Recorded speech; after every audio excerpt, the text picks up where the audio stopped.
Gahe, part 2! Ni hao, ito na nga pala yung pangalawang box na ginagawa namin ng aking kapatid. Dahil ito nga at naka 12 years na ako sa Taiwan, kaya graduate na ako dito at uuwi na ako ng Pilipinas. Pero sa loob nga ng 12 years ay hindi ko nga naranasan na magbakasyon ni minsan sa ating bansang Sinilangan. Dahil nga ang pamilya ko ang pinagbakasyon ko dito. 8 nga kami magkakapatid at halos nga sila dito ay nadala ko na. Inuna ko nga pala dito dalhin yung mga mala-ages kong kapatid.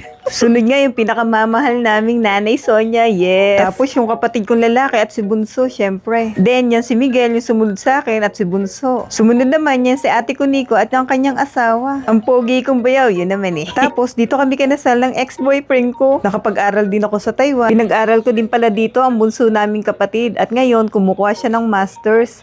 Magto 2 years na nga pala siya dito sa Taiwan. At siya yung katulong ko dyan mag-ayos ng bagahe ko. Tinuturuan ko nga pala siya dyan kung paano magsiksik ng mga bagahe para next time alam na din niya.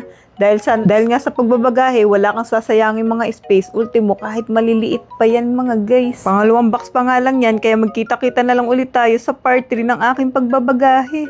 Dami pa nga niyan eh. So yun lang muna. See you on my next vlog. Ako nga pala si Mani and welcome to my adventures. See ya!